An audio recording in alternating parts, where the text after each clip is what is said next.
In a small town nestled along the outskirts of New Orleans, James Carter, a quiet and hard-working man, had spent his life laboring in the local factory. His days were long and filled with sweat, but he never complained. All James wanted was to provide for his family and create a better future for his children. However, life in New Orleans had not been kind to him. For years, he had watched as the world around him shifted, opportunities slipping further away from his grasp. Racial tensions in New Orleans were palpable.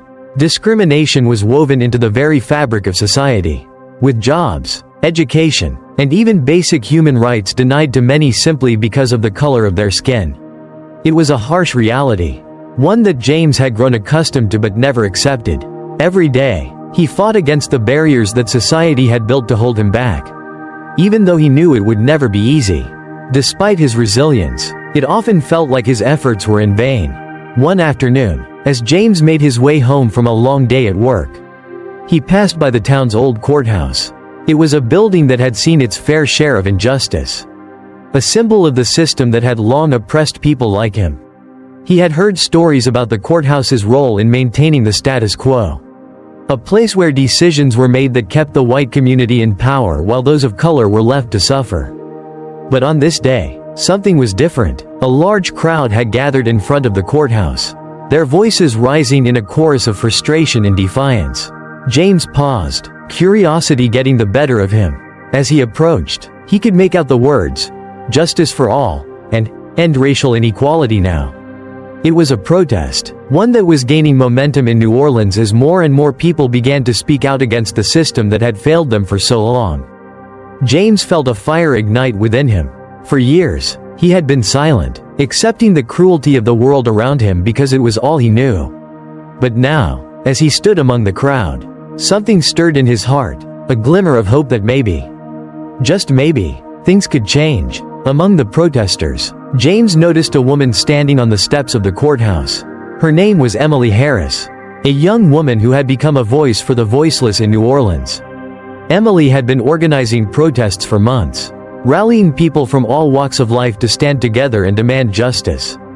Her passion and determination had inspired many. And today, as she stood before the crowd, her presence felt like a beacon of hope. James watched as Emily spoke, her words sharp and powerful. She spoke of the injustices that had been endured by people like James for generations. She talked about the way the system had been built to keep certain communities oppressed while others thrived. As Emily spoke, James couldn't help but feel a surge of emotion. He had heard these words before, but there was something different now, an undeniable sense that change was within reach. As the crowd erupted in applause, James felt his heart swell with pride. For the first time in his life, he felt like he wasn't alone. He wasn't the only one who had been carrying the weight of the world on his shoulders. There were others who shared his pain, who understood the struggle, and who were willing to fight alongside him for a better future. After the rally, James approached Emily, his heart racing with excitement. He knew that this was the moment he had been waiting for. The moment when he could finally make a difference. "Emily," he said, his voice trembling with emotion, "I've been working hard my whole life, and I've never seen any change. But after hearing you speak today, I feel like there's hope. How can I help? What can I do?" Emily turned to him, her eyes full of understanding. "James," she said softly, "we need all hands on deck. This fight won't be easy. But together, we can make a difference.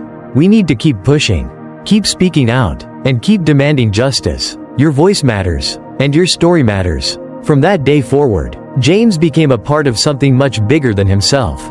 He joined Emily in the growing movement to fight against the injustice that had been holding people back for far too long. They marched together, protested together, and fought together. Slowly but surely, the tides began to turn. The people of New Orleans stood united, their voices louder than ever before. But the journey was far from over. The fight for justice was just beginning, and there would be many more obstacles to overcome. Yet, for the first time in his life, James felt a sense of purpose. He knew that, no matter how long it took, he would not rest until justice had been served. And with Emily by his side, he felt like anything was possible. The road ahead was uncertain, and the challenges were great. But one thing was clear. James and the people of New Orleans were no longer willing to be silent. They would stand tall, together, and demand the justice they had been denied for so long. As the sun set over New Orleans, James knew that this was just the beginning. The struggle for equality and justice was far from over. But the fight had taken on a new urgency. And together, they would make sure that their voices would be heard. In the weeks that followed the rally, James Carter found himself fully immersed in the growing movement for justice in New Orleans.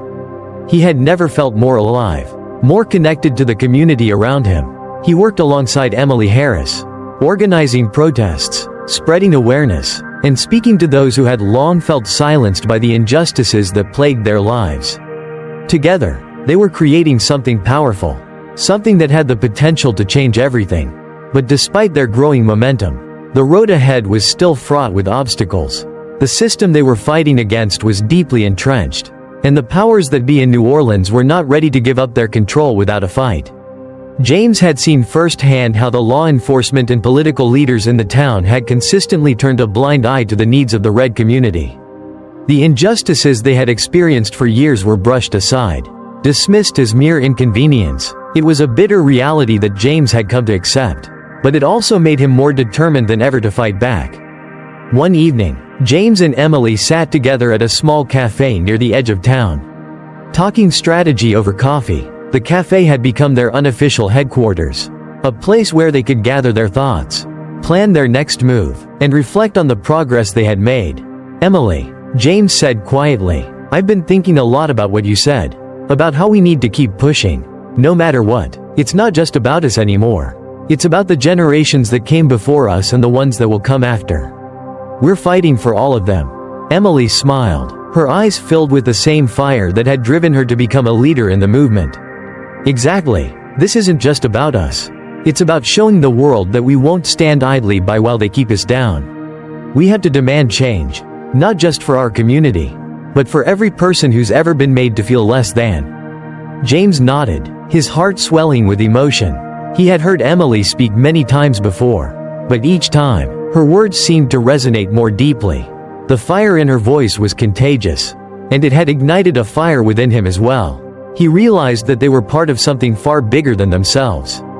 Their fight wasn't just for the present, but for the future, for their children, and their children's children. But the challenges were still immense. Despite the growing number of supporters, the city of New Orleans was resistant to change. James and Emily continued to face hostility from the local government, the police, and even some of their own neighbors. They were accused of stirring up trouble, of being agitators. Their marches and protests were met with resistance, sometimes even with violence. One day, James received a call that sent a chill through his spine. It was from Emily, her voice filled with urgency. "James, they're coming for us. The city council is planning to pass a new law to crack down on protests. They want to make it illegal for us to gather in public. We need to act fast." James felt his blood run cold. The city was taking drastic steps to suppress their movement, to silence the voices that had been speaking out for so long. He knew that they couldn't let this happen. They had come too far, fought too hard to give up now. "We can't let them win," James said, his voice steady but filled with determination. "We have to show them that we're not going anywhere. We won't be silenced." The next few days were a blur of planning, strategizing, and rallying the community. Emily and James worked tirelessly to organize a protest that would send a clear message to the authorities. They would not be intimidated. They would not be silenced.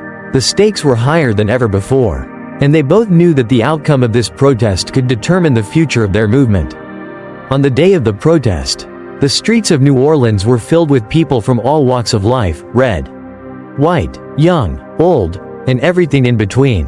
The air was thick with anticipation as thousands of people gathered in front of the city hall, chanting, holding signs, and demanding justice. Emily stood at the front, a beacon of hope and strength for everyone who had come to support the cause. James stood beside her, his heart pounding in his chest. He could feel the weight of the moment, the enormity of what they were fighting for. This was more than just a protest. It was a fight for the very soul of their community. But just as they began to march, a line of police officers appeared, blocking their path. The officers were dressed in full riot gear, their faces obscured by helmets and masks. The tension in the air was palpable as the protesters stood face to face with the police. Unsure of what would happen next, James looked at Emily, who stood tall and unyielding. He could see the resolve in her eyes. The same fire that had driven her from the beginning. She wasn't going to back down. "We're not going anywhere," Emily said firmly, her voice carrying through the crowd. "We're not afraid of you. This is our city, and we have every right to be here."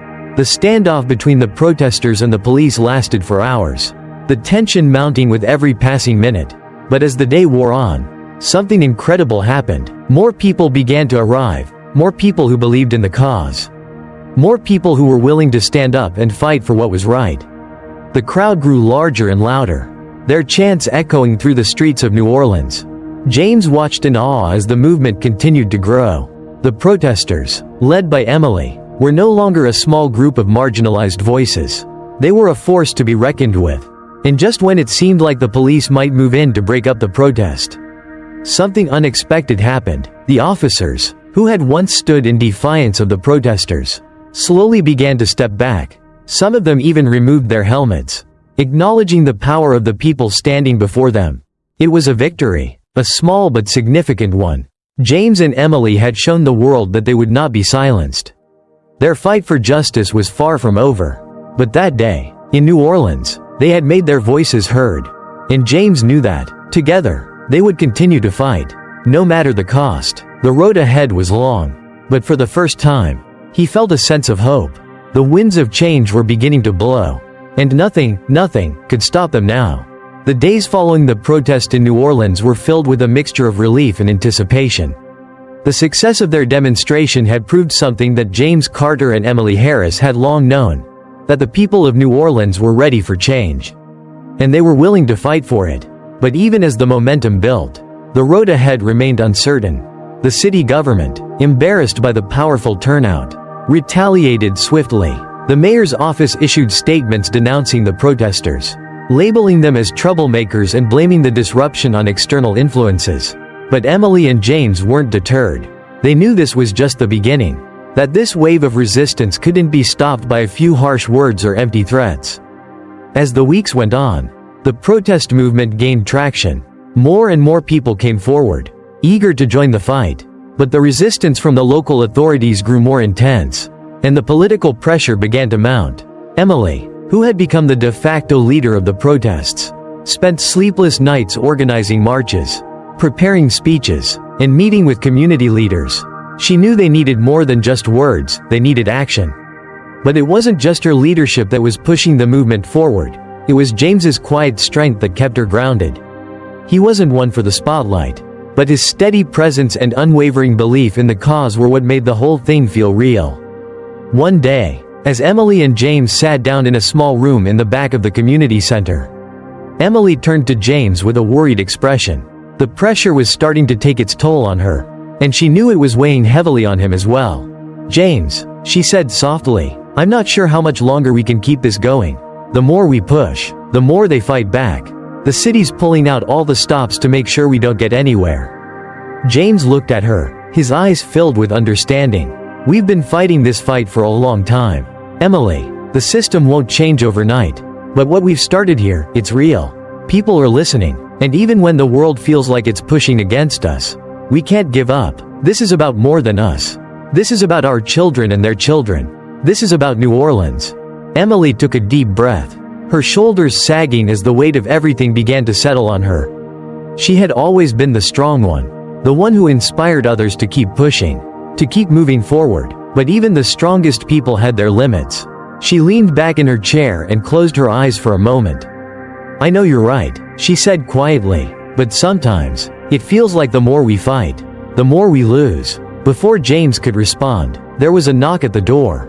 Jake Harris, James's longtime friend and one of the most loyal supporters of the movement, stepped inside. He looked both anxious and determined. "James, Emily, we've got a problem," Jake said, his voice tense. "The police, well, they're stepping up their presence in the neighborhoods around the protests. Word is, they're planning to start arresting protest leaders. They're trying to shut us down."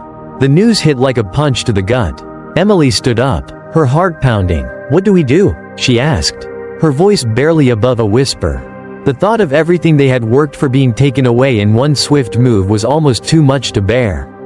"We fight back," James said firmly, We keep going. We've come too far to stop now." Emily looked at him, seeing the fire in his eyes.